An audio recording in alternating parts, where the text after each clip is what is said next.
दोस्तों, आपने भगवान श्री कृष्ण के लीलाओं के बारे में तो सुना ही होगा, लेकिन क्या आप जानते हैं कि ऐसा क्या कारण था कि उन्हें पृथ्वी पर अवतार लेना पड़ा?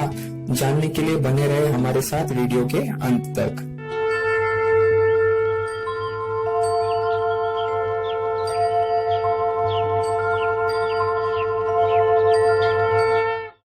दोस्तों, अवतार के पीछे असल कारण जानने से पहले आपको कुछ बातें जानना जरूरी है।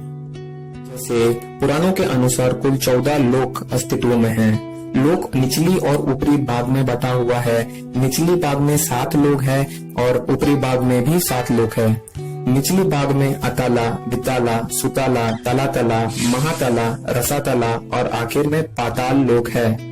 जबकि ऊपरी भाग में सत्य, तपा, जना, महार, स्वर्ग, भूवर और आखिर में भू यानी पृथ्वी लोक है। भूलोक में मनुष्य रहते हैं, जिसे आप पृथ्वी या भूमि के नाम से भी जानते हैं। अब आप यह बात तो जानते ही होंगे कि सृष्टि का निर्माण करने वाले भगवान ब्रह्मा है, सृष्टि के लयकर्ता भगवान शिव और सृष्टि के पालनहार भगवान नारायण है। इसी कारण भगवान नारायण को सृष्टि में जीवों का पालन करने के लिए 2 चीज जरूरी है, पहला धन और दूसरा रहने के लिए भूमि। इसी कारण भगवान नारायण अपनी पत्नियों की मदद लेते हैं। धन के लिए वे लक्ष्मी देवी की मदद लेते हैं और भूमि के लिए भू देवी की मदद लेते हैं। भूलोक कर्म भूमि है, जहाँ पर मनुष्य अच्छे काम कर पुण्य कमा सकता है और उत्तम गति को प्राप्त हो सकता है। अब जब आप यह सब बातें जान चुके हैं, तो अब हम जानते हैं श्री कृष्ण अवतार के पीछे का कारण। काल चक्र के अनुसार 4 युग हैं। पहला सतयुग, दूसरा त्रेता युग, तीसरा द्वापर युग और चौथा कलयुग यानी कि वर्तमान युग। हर बीतते युग में सृष्टि में अत्याचार बढ़ते गए। उदाहरण के लिए मान लीजिए, सतयुग में धर्म 4 पहियों पर चलते थे, मतलब लोग धर्मिष्ठ, सत्यवादी और सज्जन थे। माना जाता था कि इन सब अच्छाइयों के कारण मनुष्य को भगवान आमने सामने दिखते थे। जबकि दूसरे युग में यानी त्रेता युग में धर्म 3 पहियों पर चलते थे, मतलब लोगों की सज्जनता थोड़ी कम हो गई थी।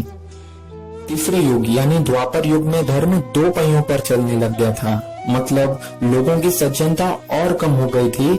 इस युग में लोगों की राक्षसी गुण बढ़ गए थे।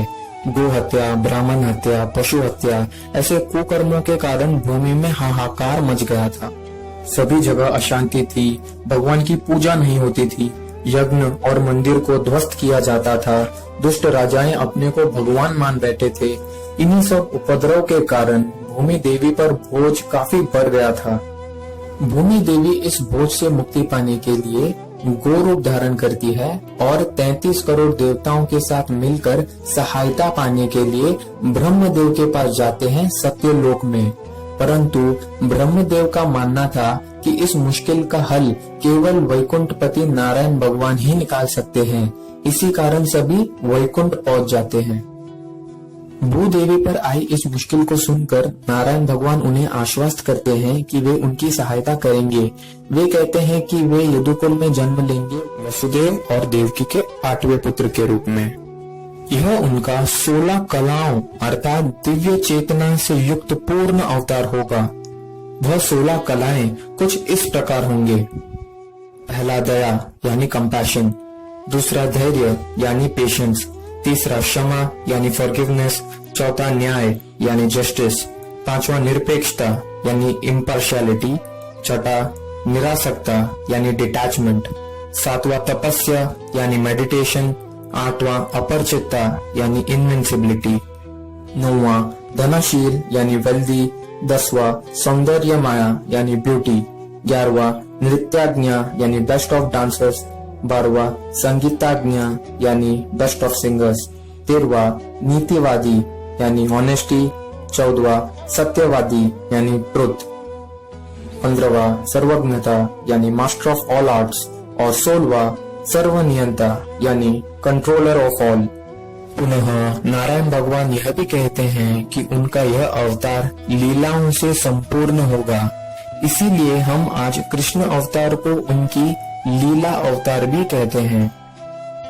इसी वादे के अनुसार भगवान श्री कृष्ण अष्टमी के दिन भूमि पर जन्म लेते हैं और दुष्टों का नाश कर भूमि पर बोझ कम करते हैं और धर्म धर्म की स्थापना करते हैं।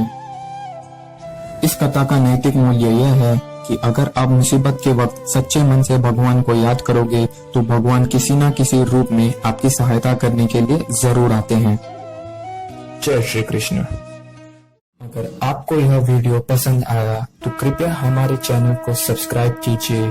हम इसी तरह आपके लिए आध्यात्मिक कथाओं से जुड़े नैतिक मूल्य को आपके सामने प्रस्तुत करते हैं।